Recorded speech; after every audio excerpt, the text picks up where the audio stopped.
بسم الله الرحمن الرحيم. السلام عليكم ورحمة الله وبركاته. الحمد لله الذي لم يزل عليما قديرا، وصلى الله على نبينا محمد الذي أرسله إلى الناس بشيرا ونذيرا، وعلى آل محمد وصحبه وسلم تسليما كثيرا. أما بعد، أحبتي في الله، hadirin dan hadirat yang saya cintai karena Allah Subhanahu wa ta'ala. Di antara sebab terbesar diterimanya sebuah ibadah adalah ikhlas, murni hanya mengharapkan wajah Allah Subhanahu wa ta'ala. Hal ini sebagaimana yang disabdakan oleh Nabi sallallahu alaihi wasallam, innamal a'malu binniyah. Sungguhnya amalan itu berbanding lurus dengan niat yang diperturutkan. Maka oleh karena itu, jamaah rahimani wa rahimakumullah, hendaklah kita ketika beribadah kepada Allah Subhanahu wa ta'ala ikhlas, mengharapkan wajah Allah Subhanahu wa ta'ala dan tidak mengharapkan pujian dari manusia. Hal ini yang sebagaimana dinasihatkan kepada kita dari Syekh Abdul Aziz Ibn Muhammad Ibn Abdullah As-Sidahan dalam kitab beliau, Ya Talibal Ilmi Kaifa Tahfaz Kaifa taqra kaifa tafham. Beliau mengatakan, la tantadhir madhal madihin.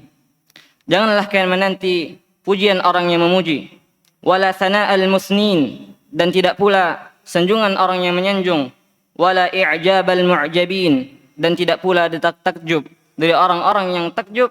Fahadhihi min awwalil mahaliki wal ma'asi fi tariqi kulli ibadatin. Karena ini adalah awal dari kebinasaan dan awal dari kemaksiatan yang terjadi di dalam jalan seluruh ibadah.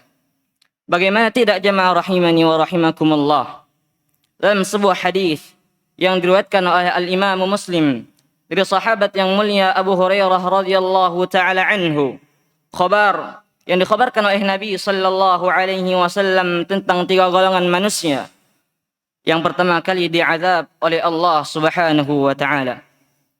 Mungkin yang terbayang di benak kita, yang pertama kali diazab adalah orang-orang yang meminum khamar. Yang pertama kali diazab adalah orang-orang yang membangkang terhadap kedua orang tuanya. Yang mungkin pertama kali diazab adalah orang-orang yang melakukan perzinahan. Namun jamaah, tujuan utama Allah Subhanahu wa ta'ala menciptakan manusia, dan tujuan paling utama Allah Subhanahu wa ta'ala mengutus para rasulnya adalah untuk tauhid, adalah untuk mengajarkan kepada manusia agar mereka memberikan ibadahnya hanya untuk Allah Subhanahu wa ta'ala, dan menjauhkan manusia dari perbudakan peribadatan kepada selain Allah Subhanahu wa ta'ala. Maka dosa yang paling besar, azab yang pertama kali diberikan adalah kepada orang-orang yang mencederai, yang merusak nilai tauhidnya kepada Allah Subhanahu wa ta'ala. Nabi sallallahu alaihi wasallam bersabda, inna awwalan nas yuqda yawmal qiyamati fa'alaihi rajulun ustashhid. Sungguhnya orang yang pertama kali diazab, dimasukkan ke dalam neraka Allah Subhanahu wa ta'ala pada hari qiyamah adalah rajulun ustashhid, seorang laki yang berperang untuk meninggikan kalimat tauhid la ilaha illallah secara zahir, berperang fi sabilillah secara zahir. Kemudian Nabi mengatakan, fa'utiya bihi fa'arrafahu ni'amahu fa'arafaha. Kemudian hamba tersebut pun dihadapkan ke hadapan Allah Subhanahu wa ta'ala. Lalu Allah tampakkan nikmat-nikmatnya kepada hamba tersebut. Lalu hamba tersebut pun mengakuinya. Sampai kemudian Allah Subhanahu wa ta'ala bertanya kepada hamba tersebut, fama amilta fiha. Terkait dengan perangmu, apa yang kau lakukan dengannya? Maka hamba tersebut pun menjawab, qataltu fika hatta tushhidtu. Aku berperang karenamu, wahai Allah. Aku berperang untuk tujuan meninggikan kalimat tauhid sampai aku pun mati di medan perang. Namun Allah Subhanahu wa ta'ala mengatakan kepadanya, qala kadzabta walakinnaka qatalta li an yuqala huwa jari. Kadzabta, kata Allah Subhanahu wa ta'ala, dusta. Allah Subhanahu wa ta'ala yang maha mengetahui apa yang ditampakkan oleh hamba dan apa yang disimpan di dalam hatinya. Ya'lamu kha'inatal a'yuni wa ma tukhfi sudur. Ila Allah Subhanahu wa ta'ala yang mengetahui pandangan mata yang berkhianat dan apa yang disimpan di dalam dada. Ahabbati fillah, hadirin dan hadirat yang saya cintai karena Allah Subhanahu wa taala. Kadzabta, kata Allah Subhanahu wa taala, engkau berperang li an yuqala huwa jari, agar dikatakan oleh manusia bahwasanya si fulan pemberani. Agar dikatakan oleh manusia bahwasanya si fulan berperang, berada di barisan terdepan dari barisan-barisan kaum muslimin. Ini yang kau harapkan. Faqad qil, maka sungguh kau telah dapatkan. Thumma umira bihi fasuhiba ala wajhihi hatta ulqiya finnar. Kemudian Allah Subhanahu wa taala memerintahkan para malaikatnya untuk menyeret hamba tersebut, kemudian dilemparkan ke dalam neraka. Kemudian golongan yang kedua, kata Nabi sallallahu alaihi wasallam, wa rajulun ta'allama al-ilma wa 'allamahu wa qara'a al-Qur'an, adalah seorang lelaki yang mempelajari ilmu agama kemudian mengajarkannya, dan seorang yang membaca Al-Quran, menghafal Al-Quran, kemudian dia dihadapkan ke hadapan Allah Subhanahu wa ta'ala, kemudian Allah tampakkan nikmat-nikmatnya kepada hamba tersebut, lalu ia pun mengakuinya, sampai kemudian Allah Subhanahu wa ta'ala bertanya kepadanya, fama amilta fiha, terkait dengan ilmu, terkait dengan Al-Quranmu, apa yang kau lakukan dengannya? Maka hamba tersebut pun menjawab, ta'allamtul ilma wa 'allamtuhu wa qara'tu fika al-Qur'an. Aku belajar ilmu agama, kemudian aku mengajarkannya, dan aku baca Al-Qur'an siang dan malam fika ya Rabb, karenamu wahai Allah. Namun sekali lagi jamaah, Allah Subhanahu wa taala mengetahui apa yang ditampakkan oleh hamba dari amalannya dan apa yang disembunyikan di dalam hatinya. Kadzabta, kata Allah Subhanahu wa taala. Kemudian Allah Subhanahu wa taala mengatakan, walakinnaka ta'allamtal ilma liqala 'alim wa qara'tal Qur'an liqala huwa qari. Hanya saja engkau belajar ilmu agama agar dikatakan alim, dan engkau baca Al-Qur'an supaya dikatakan oleh manusia bahwasanya si fulan qari, si fulan hafidh, si fulan penghafal Al-Qur'an, si fulan mutkin hafalannya. Ini yang kau harapkan. Faqad qil, maka sungguh kau telah dapatkan.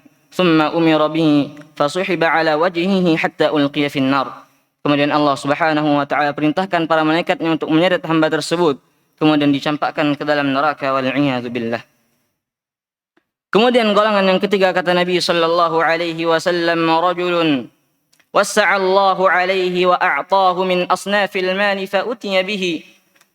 Golongan yang ketiga, kata Nabi sallallahu alaihi wasallam, adalah seorang hamba yang diberikan rezeki kepadanya, dibukakan pintu-pintu dunia kepadanya, lalu ia pun dihadapkan ke hadapan Allah Subhanahu wa taala, kemudian Allah tampakkan nikmat-nikmat yang telah Allah berikan kepada hamba tersebut, kemudian ia pun mengakuinya, sampai kemudian Allah Subhanahu wa taala bertanya kepadanya, fama amilta fiha, terkait dengan hartamu, apa yang kau lakukan dengannya?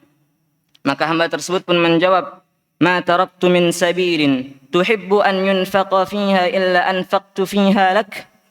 Tidak ada satu jalan pun, satu kesempatan pun di mana engkau cintai wahai Allah untuk diberikan rezeki di jalan tersebut, melainkan telah aku keluarkan di jalan yang engkau ridai wahai Allah. Namun Allah Subhanahu wa taala mengatakan kepadanya, kadzabt, engkau dusta. Kau dusta dengan ucapanmu, walakinnaka fa'alta liyuqala huwa jawadun faqad qil. Akan tetapi engkau lakukan hal tersebut, engkau sedekahkan hartamu agar dikatakan oleh manusia bahwasanya si fulan dermawan, agar dikatakan oleh manusia bahwasanya si fulan yang diharapkan hanya ridha Allah, si fulan tidak cinta kepada dunia. Ini yang kau harapkan, sehingga Allah Subhanahu wa taala pun murka terhadapnya. Kemudian Allah Subhanahu wa taala perintahkan para malaikatnya untuk menyeret hamba tersebut, kemudian dilemparkan ke dalam neraka, wal iyadzu billah. Lihatlah jamaah rahimani wa rahimakumullah. Ketika seorang hamba mencampur adukkan keikhlasannya dengan pernak-pernik dunia, maka Allah Subhanahu wa taala akan balas dengan apa yang ia inginkan dari amalnya tersebut berupa pujian di dunia. Namun kelak di yaumul qiyamah Allah Subhanahu wa taala akan hadapkan dia kepadanya dalam keadaan tidak ada satu amalan pun yang dapat dibalas dengannya. Hal ini sebagaimana firman Allah Subhanahu wa taala, man kana yuridul hayatad dunya wa zinataha, barang siapa yang menginginkan kehidupan dunia dan perhiasannya, nuwaffi ilaihim a'malahum fiha wa hum fiha la yubkhasun. Maka kami akan balas dengan apa yang ia inginkan dari amalnya tersebut di dunia, dan kami tidak akan kurangi sedikit pun. Namun di ayat yang setelahnya Allah Subhanahu wa taala mengatakan, ulaika alladzina laysa lahum fil akhirati illa an-nar. Mereka orang-orang yang kelak di yaumul qiyamah tidak ada bagi mereka melainkan an-nar, neraka Allah Subhanahu wa taala. Wa habita ma sana'u fiha wa batilun ma kanu ya'malun. Dan lenyaplah di akhirat apa-apa yang mereka usahakan di permukaan bumi ini, dan sia-sialah apa yang mereka kerjakan di permukaan bumi ini. Maka jamaah rahimani wa rahimakumullah, hendaklah kita memperbaiki niat kita agar ikhlas di dalam beribadah kepada Allah Subhanahu wa taala. Karena setiap yang menanam akan mendapatkan semisal apa yang ia tanam.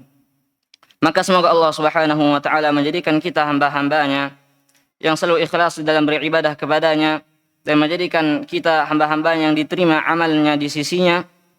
Aqulu qawli hadza wallahu ta'ala a'lam, wa sallallahu ala nabiyyina Muhammad wa ala alihi wa sahbihi wa sallam. Subhanakallahumma wa bihamdik asyhadu an la ilaha illa ant astaghfiruka wa atubu ilaik. Assalamu alaikum warahmatullahi wabarakatuh.